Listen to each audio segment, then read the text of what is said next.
Hello.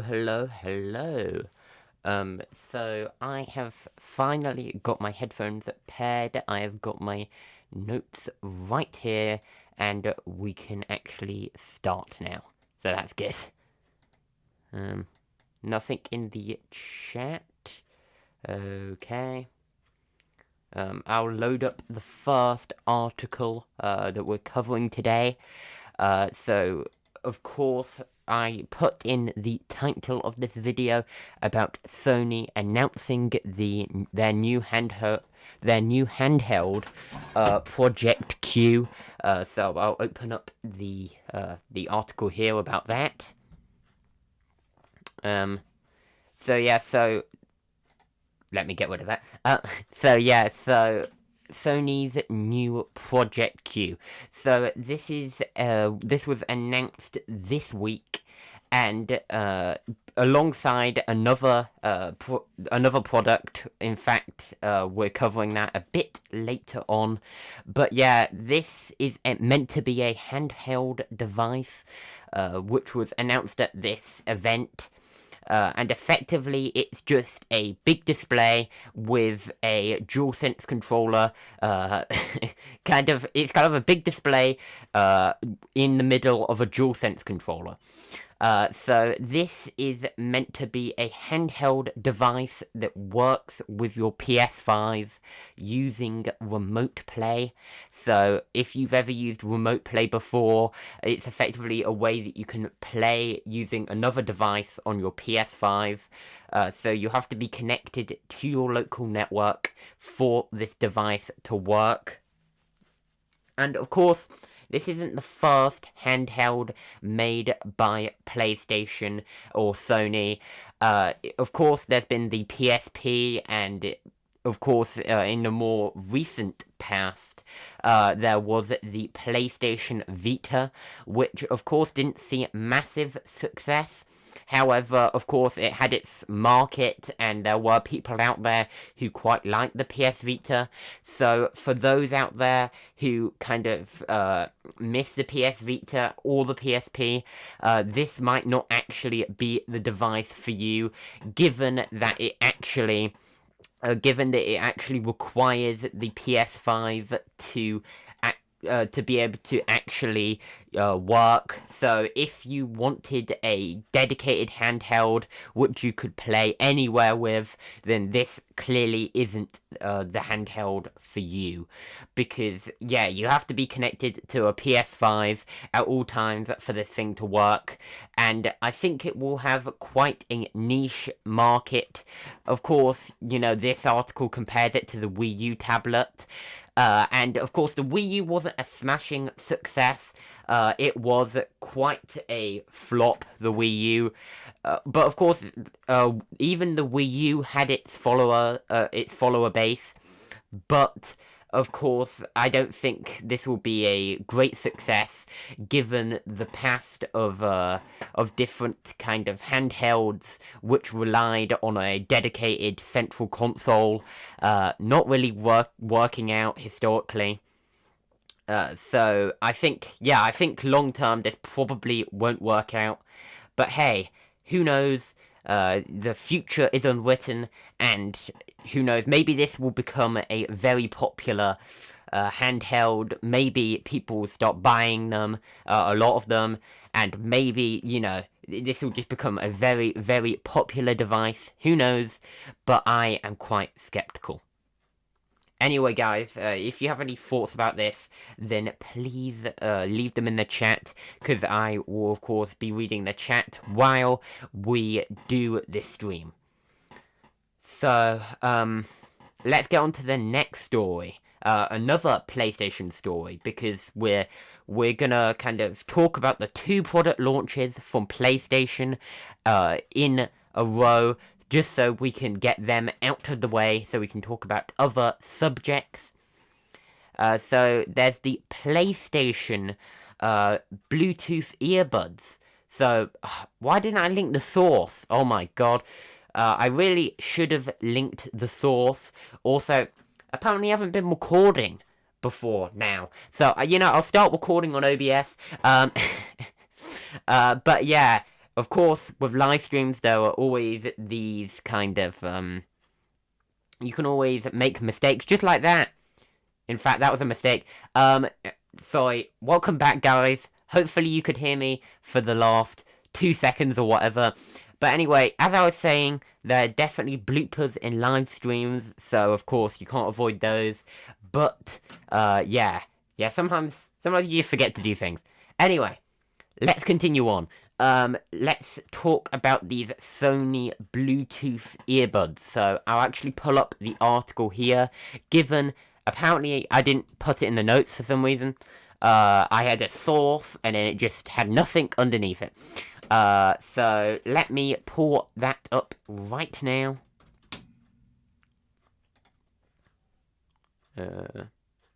Here's The Verge, you know. Why don't we use The Verge as a, news outlet for this one? Yes. Oh. Or I could just go directly to The Verge. But I don't like MSN. I don't not like... yeah. I don't need to use MSN for this one.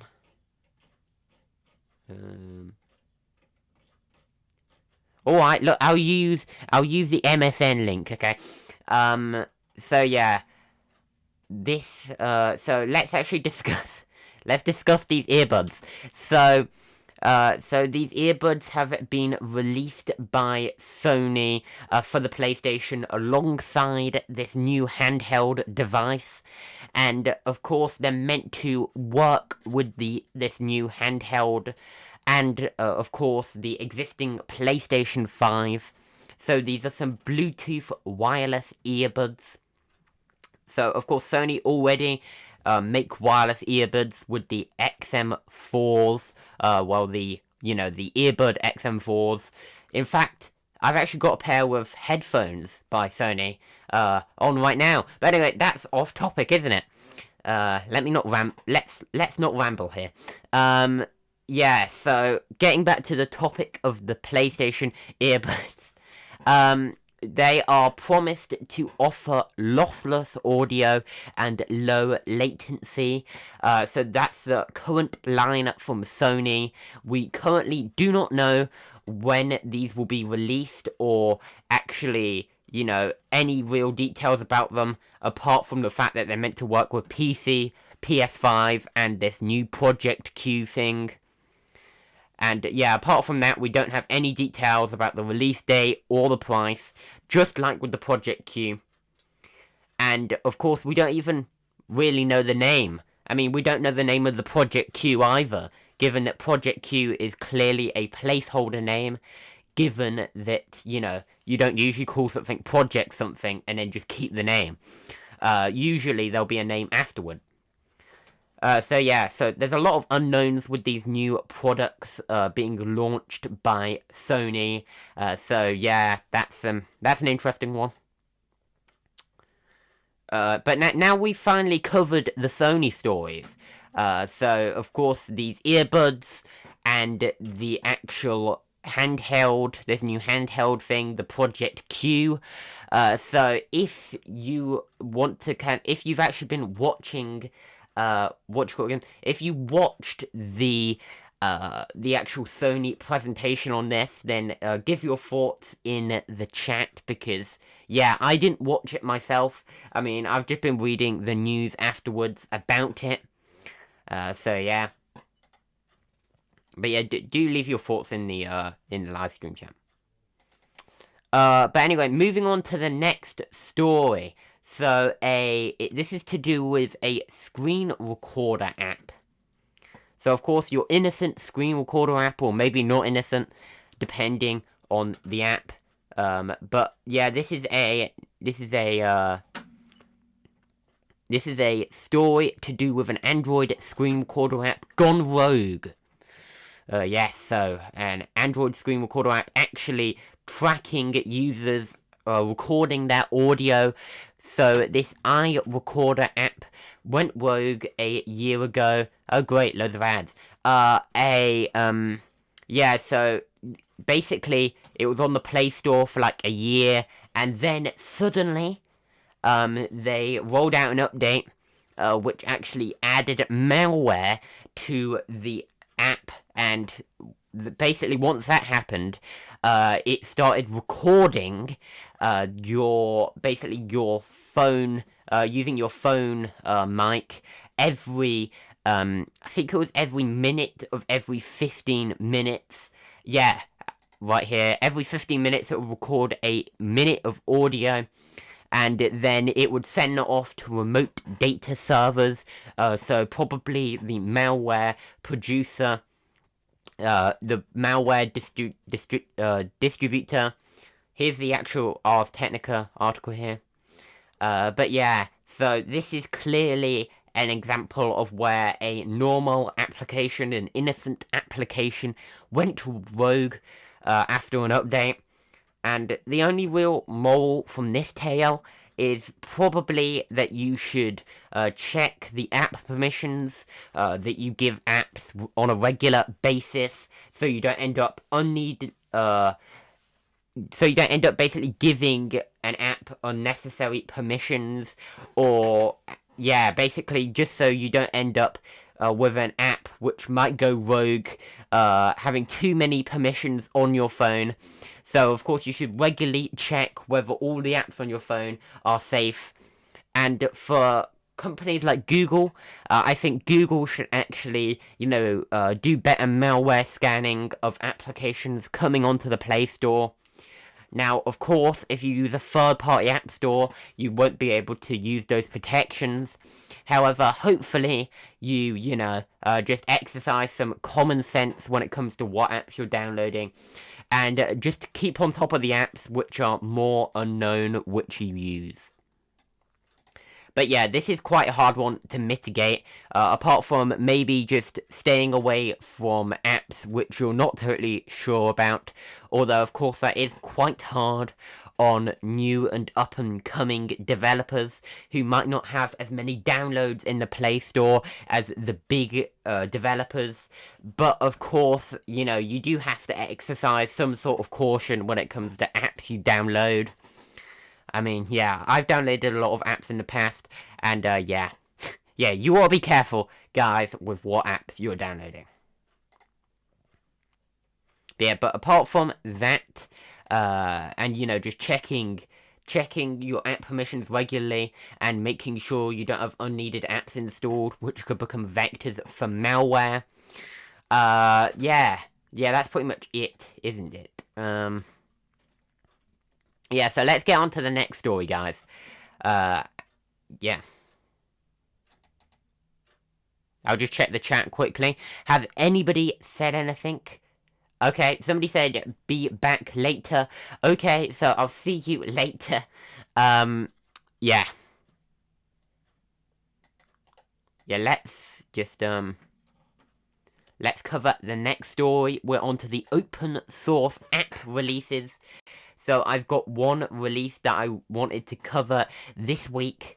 So it's Keepass XC, a open source password manager for Linux, Mac OS, and Windows. A cross-platform password manager, a desktop password manager, which is quite popular in the open source space. Yeah, they've released a new update. So here's the link here. I disagree. Yes, so they've released this new update, which basically is a small incremental update. However, the main feature you're getting here, is being able to actually choose whether to allow screen capture.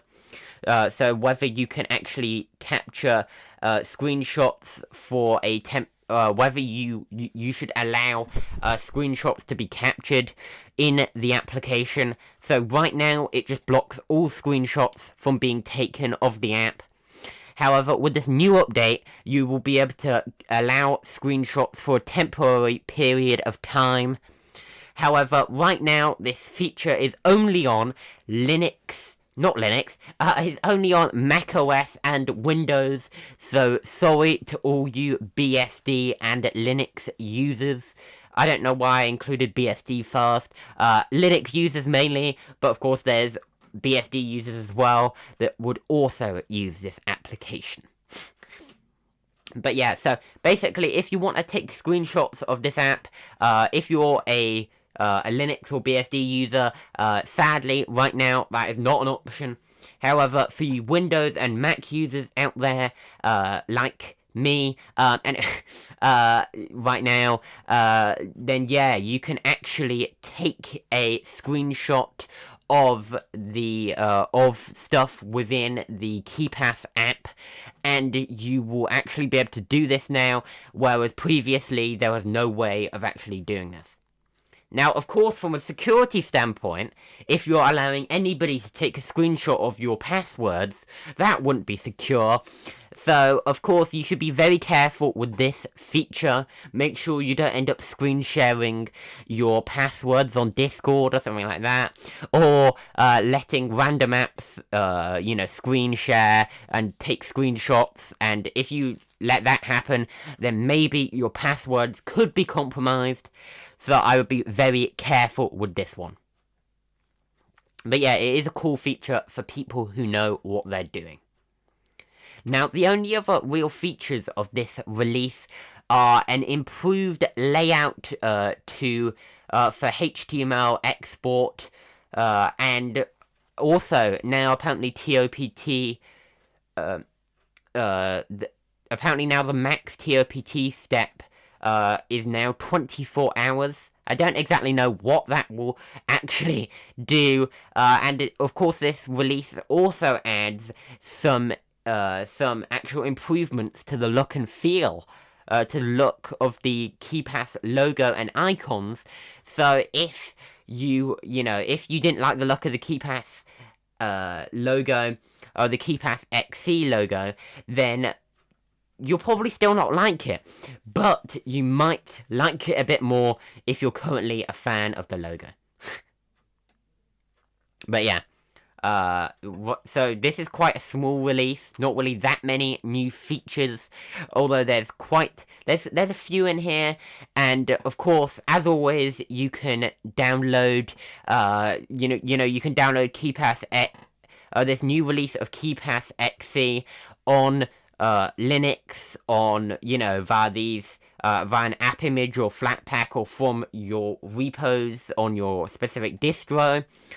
Or, of course, you can compile it from source, as this article says. Or you can download it on any of the operating systems it supports. So, there's quite a few which it supports, and you can use them on all of those. But yeah, give me your thoughts in the live chat. Do you use Keepass XC? Do you enjoy it? Do you think it's a good password manager? Is it better than like Bitwarden, if you've tried that? Yeah, just genuinely curious. I've used it before. It's a pretty cool password manager. Some cool, a cool way of storing your passwords securely. And yeah, it's just a nice piece of software in general. Yeah, I'm actually considering making a video on Keepass XC. I mean, I know there were other Linux content creators that have done videos on it, and other content creators that have done videos on it, but I think it might still be beneficial to take a look on my channel, take a look at this password manager, because yeah, it has a lot of great features, and I do really like it. But yes, now moving on to the new section. The section that's never been on Sandro's week roundup before. A section you may not have heard of. The Windows news. So this is... I've never covered Windows news as a dedicated section before. There's one story this week, although I could cover another one if I wanted to. In fact, I might do, actually. But this is the one story that I've got in my notes. I'll bring it up here. It's right here. It's about the fact that somebody, oh god, the light theme. Somebody has actually cracked the Windows XP activation for offline use. And now, So this is pretty cool if you were planning to use Windows XP and pirate it.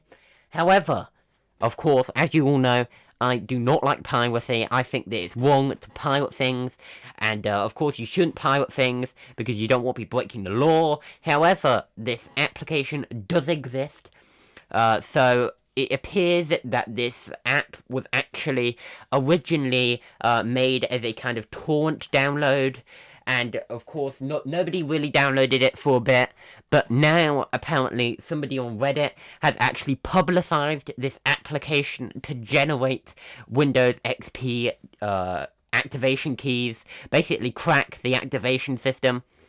And now there's even a user on Discord, not on Discord, on GitHub called Neo Desktop, which has actually said that they are going to try and reverse engineer this program to make an open source version. So if you were planning to do that and you're planning to crack Windows XP activation keys, of course previously there were just activation keys on the internet which you could try and use. Some of them worked, some of them didn't. I don't know how I know that though, because I've never done anything with Windows XP keys. You know, of course, I would never infringe on Microsoft's copyright. So, yes. But yeah, I do know that there are Windows XP keys, which, you know, there were a few which worked and a few which didn't.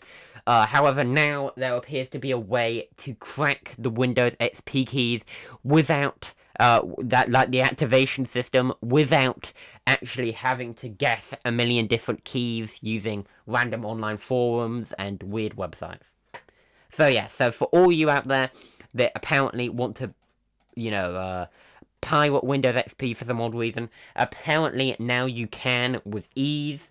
And of course this is great for the software preservationists, people who want to preserve old software, because of course not so many people use Windows XP anymore, and I do doubt whether Microsoft will be that bothered about this story, given that they gave up on Windows XP in 2014 when they finished the security updates. They said no more security updates, apart from quite a few times. So, of course, the most recent security update was back in 2019 when an exploit came out for Windows XP, such a critical exploit that they actually released a security patch for it. They even released a security patch for WannaCry back in 2017. So, of course, Microsoft still released some support for this legacy system. However, you know, you can't really be using Windows XP anymore for secure applications, and unless you apparently want to try some old software out, or maybe, you know, just have a bit of nostalgia or whatever, then there's not really much point in using Windows XP. However, for you people out there that really enjoy using Windows XP and want to continue using it for the rest of your life, then apparently you can now do that with these new, you know, this new activation exploit. Now, of course, if you owned a legit Windows XP key, then this wouldn't be a problem. However, some people apparently just want to pirate keys, and that is just sad. Anyway. So apparently Windows XP in 2021, this is a fun fact in the article, you know, apparently in 2021, Windows XP remained the most popular operating system in Armenia. So, of course, if you live in Armenia, there's a chance that you might still actually be using, you know, Windows XP, maybe at your workplace. Because apparently, according to this study done by Spiceworks in 2019, one in three US businesses still ran Windows XP. Well, I think it is mainly business users these days that use Windows XP, because there is legacy software out there that doesn't work on more modern systems, and of course it didn't work on, you know, later versions of Windows, and people like the old kind of, reliability or not reliability. You get my point. The compatibility of Windows XP to run their software, and so they actually just stuck with Windows XP for all this time.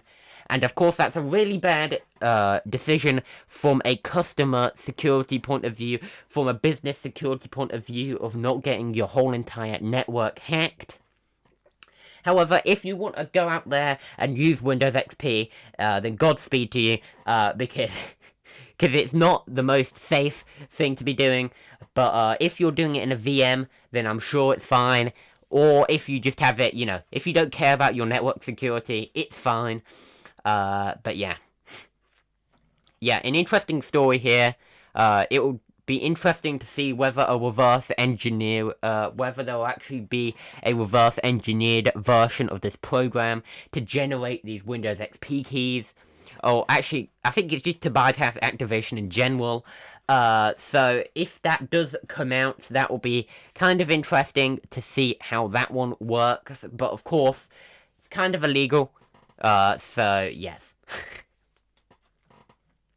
But yeah. Windows XP, it seems like an immortal operating system in the sense of people continue using it even though it's old, it's totally out of date. You really shouldn't be using it from a security point of view, from being able to actually run any modern apps point of view, from actually, being compatible with modern devices. But, the people out there, some people just continue using it for whatever purpose. And yeah, you can still use it if you want to, although it's not the best idea. Anyway, I'll check the chat now. Any thoughts? Okay, so All-Star here in the chat is saying that, so it says, hello, Sandro. Yes, hello, All-Star. Yeah, so basically, you've said, so Enderman, let's go. Oh yeah, Enderman, the Windows, well, I think they just generally make YouTube videos about all sorts of topics to do with security, Windows, all sorts of stuff. And yeah, previously, you also just said in the chat, All-Star, it would be nice if they had mobile apps and an easy way to share databases between devices. Yeah, that is one thing with the previous story, with Keepass. That is one thing that I wish they did implement. I wish they actually had a way for you to be able to actually sync things between devices. Now, of course, there's the security aspect of that. It would have to be peer-to-peer from the security standpoint of, of course, they want to keep everything secure and they don't want to rely on a central server. So, offering sync functionality may, hinder that, might hinder their efforts in that. But of course, Bitwarden managed to do it, and yeah, they could securely do it. It's just, right now, apparently they haven't done it yet, so it would be a cool feature to be able to sync things between devices. So if you were able to sync between all your devices, your Mac, your Linux computer, your Windows computer, your BSD computer, then that would be pretty cool. That would be a nice feature. However, for now, that's not a feature on Keepass. And I think, from a security standpoint, they would probably want to implement some sort of peer-to-peer system, so you could actually share it just between you and, your other devices. However, that might be a tricky thing to implement, so, they might be waiting to try and do that, or maybe they haven't even been working on it. Who knows? Probably the people on the GitHub, actually. Maybe if you check it out on GitHub, you might be able to find out if they've been working on that. Anyway, I think that's it with the stories, apart from maybe one last story. Maybe we can sneak it in. Maybe we can actually, sneak this little story in. Okay, why don't I do this in a separate tab, just so I can quickly pull up the story here. It's to do with Microsoft Windows. Yes, everybody's favourite operating system. in the whole entire world. Yeah, so they are integrating CoPilot into, Windows. So this is a very interesting development, quite a big story, I could say. So yeah, let's pull up the story on CNET here. So, Windows CoPilot is a new thing that will allow you to basically talk with the Microsoft AI.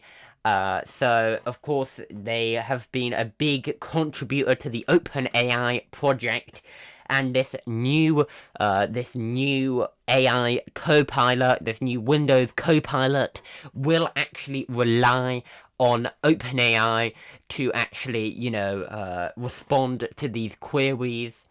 However, of course, they have to tweak it quite a bit to be able to handle system interactions. Because effectively, this new Copilot, this new Windows Copilot, will actually allow you to ask it questions about your system and be able to actually, change settings. It can suggest you music, apparently, summarize documents, offer tech support, all sorts of fancy stuff. And yeah, it could be really helpful for people out there who might not be so tech savvy and just want to get a problem fixed quickly and just want to click a button or type a query in and actually get an AI to fix their problem for them. So yeah, this could be an amazing feature if it's implemented properly on Windows. So yeah, I do think this is actually quite a neat idea. Imagine just being able to say to your, whoever you help with tech support, just say this to the AI, and it will actually help you and do the thing for you. Because it could, of course, handle the system interactions. So you could change a setting just by writing in a query.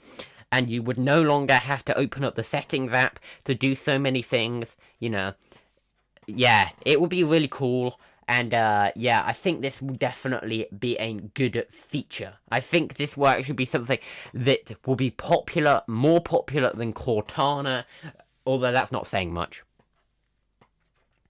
Since Cortana kinda wasn't popular, but yeah, of course, Bing AI, the Bing AI has actually been quite a hit, as in, people have been using it and trying it out, and of course, it has a lot less restraint than the OpenAI default ChatGPT. So I think that will definitely be a factor for Microsoft's potential success in the AI space. People, enjoying it slightly more relaxed way of dealing with things. Aside from the times it says just, I'm gonna stop responding to anything you say because you said one word I think sounds slightly offensive, and that could technically mean that, I'm trying to bait it into saying something bad, so then it just quickly, says, sorry, I'd rather not complete this interaction. And yeah, that can happen. So let's hope it doesn't happen in Windows, or else that would be weird. Yeah.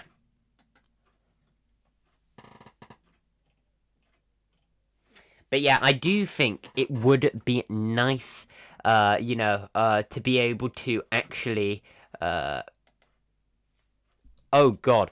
Okay, my stream resolution isn't great, is it? Anyway, it would be cool to be able to actually interact with, the Windows,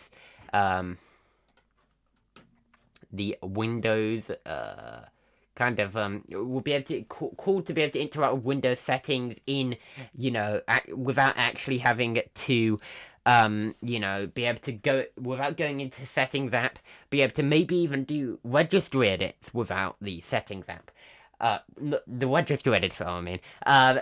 And yeah, it'll be cool overall to be able to just do stuff without having to go through complex menus, and it will be a great help for all those people who, aren't so tech savvy. Maybe they're not sure where that exact menu is. Now they will be able to actually, actually be able to, ask this AI what to go, what they basically ask the AI to just change the settings for them. So that will be a good development. Anyway, guys, I think that's it. I would like to cover, before I end the stream, yeah, I would like to cover the fact that I have actually won. Sorry about the stream resolution. I did not see that before. If somebody in the chat had said the stream resolution is terrible, then maybe it could have been better. But yeah, it's yeah, I think yeah. Anyway, nobody's watching now. But yeah. But yeah, anyway, so last thing, guys, so of course, I released this week a video covering a Russian app store, so the biggest app store in Russia, called Store, and I couldn't find an English language video covering it on YouTube, so I decided, you know what, I'll just do it myself, and yeah, I did it myself, and it was, you know, it was, it's a video, you know, if you enjoy it, then that's good. I spent quite a bit of time working on it, just looking at different Russian apps, you know, trying to understand how the Russian app ecosystem kind of, you know, trying to understand the different apps in the Russian app ecosystem. For example, like VK, the social media app, like OK, the kind of another social media app, you know, trying out the Yandex app on mobile. Of course, I've used Yandex before. And yeah, just trying out all the different apps on the App Store just to get an impression of what this App Store was about. And then, yeah, I spent some time looking at this App Store, you know, it was quite fun, kind of, and yeah, now you've got a video on it, so you don't have to download it yourself if you don't want to, and you can get an idea of what the App Store is all about, and yeah, so you can find out what the Kremlin-backed App Store, you know, the kind of, the Russian government-backed App Store is actually doing, and yeah, that's a, you know, the main kind of idea of the video. You know, I just wanted to look at a app store, and I decided to choose this Russian app store for this one. However, in the future, I will be making more of these app store reviews, so make sure to check them out, so you can maybe, you know, when they come out. So I think I will maybe do a poll on it, maybe in the YouTube community section. I don't know. But yeah, I think, you know, I'll probably cover a Chinese app store next. Maybe I'll cover one of the open source app stores, such as Aptoid. So yeah, so I'm quite interested in all the different app stores on Android, and I want to show you guys all the different options you have to download apps on Android outside of the Google Play Store, outside of the kind of walled garden. And yeah, of course, the App Store, the Google Play Store is great for many things. However, you know, you might not want to use the Google Play Store, so you can go to all sorts of alternatives. And yeah, I just want to cover some of them. And, you know, some of them, of course, you know, most Westerners won't be using the Roo Store or any of the Chinese app stores. But I just want to kind of give, you know, tell people, you know, on English-speaking YouTube all about these app stores which aren't widely covered on the main YouTube, you know, English-speaking YouTube site. And yeah, overall, yeah, I just want to make some cool videos about those things. So yeah, so I think I might cover this app store next. Aptoid. So yeah, so this is an app store which has quite a lot of apps on here. It's based out of Portugal, I think. And yeah, I think this will be one of the app stores I check out, because it's got quite a few apps on here. Which you can download, and you know, it's quite an interesting app store to check out, and they've been going for quite a while now. And in fact, the F-Droid App Store, which some of you might have heard of before, you know, the open source app store, is actually based on sorry if the bass was a bit loud. Based on the actual actually based on Aptoide. So of course Aptoide is open source, so you can make your own version of Aptoide, and that's what F-Droid did with their open source app store. Only open source software is on F-Droid, and yeah, a pretty cool project. Both of them are pretty cool projects. Of course, F-Droid became a fork of of Aptoide many years ago. I think around 2011, 2010. Yeah, 2010, that's it. So in 2010, they forked, Aptoide, and they actually made this new app store. And of course, since then, there's been some changes to both of the app stores, and they both do their own thing. F-Droid with a heavy focus on open source apps, and Aptoide with a focus on these kind of free apps, these more proprietary apps. And yeah, you can download a lot of apps off Aptoide if you want to, and F-Droid has a lot of quality open source apps. So yeah, so they both have their own kind of cool features. But yeah, guys, I think that's it, guys.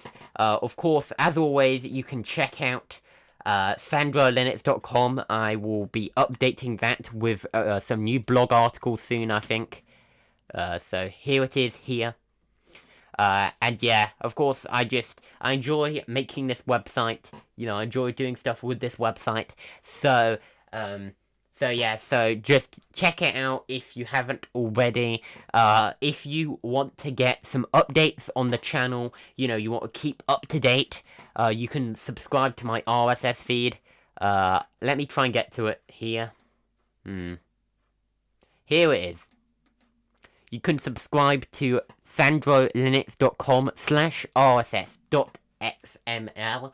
So if you go to this link here, seen on screen, then you can actually, subscribe to my RSS feed and get the updates when they come out about my latest videos, my latest blog posts, and my latest thoughts on things, and updates to the channel.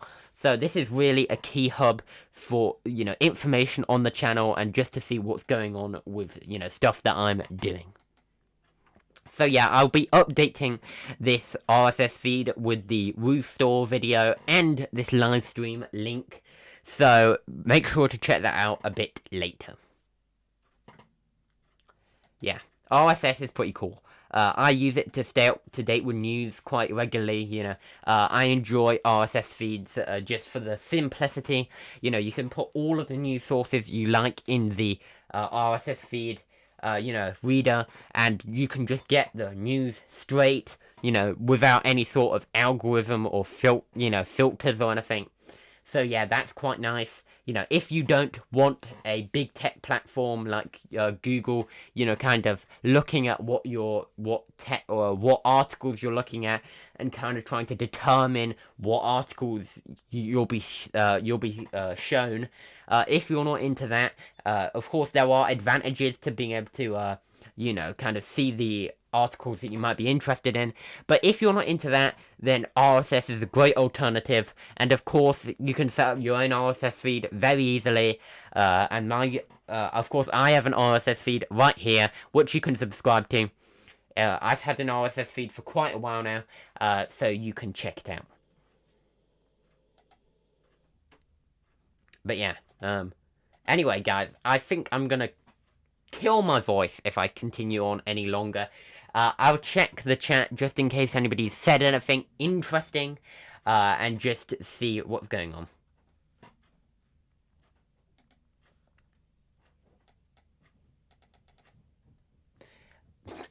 He says it's fine. He said it looks fine. Well, it probably doesn't look great. Sorry about that, guys. But yeah,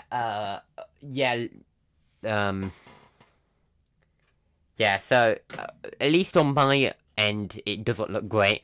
But who knows? Yeah, so, sorry about that when it comes to the stream. However, for you guys watching after the fact, I know you didn't get the first half of the stream. However, at least you got it in a nice quality, hopefully. And yeah. Anyway, guys, hope you guys enjoyed today's little live stream. I try and do these every weekend. I'll try and do them more and more. People can tune in and listen. Next time I'll be coming with a higher bit rate to YouTube. But yes. Yeah, anyway, guys, thank you for watching, and peace out. Yeah, and always, as always, guys, remember that it's at 5 p.m. UTC every Sunday. You better be checking out this live stream every weekend if you want to. You can, or you can not, But yeah, I enjoy doing this every weekend, guys, and, it's something fun to do alongside my regular video and news content. Also doing a little bit of a stream now and then. And yeah, it's quite fun. So yeah, I'll try and do this in the following weeks, guys. And yeah, it's cool to cover the latest news in this kind of format. And I hope you guys enjoy it as much as I do. Yes. But yeah, I'm going to wear out my voice if I continue speaking. I'm speaking quite loud at the microphone. I know. Anyway. Yeah. Anyway, guys. I hope you're enjoying your Sunday. Hopefully, you're having a good day. Hopefully, things are going well today. And, yeah. Yeah, I'm having a good Sunday, personally. Anyway, guys. I'll see you later. Basically until the next one, guys, just goodbye.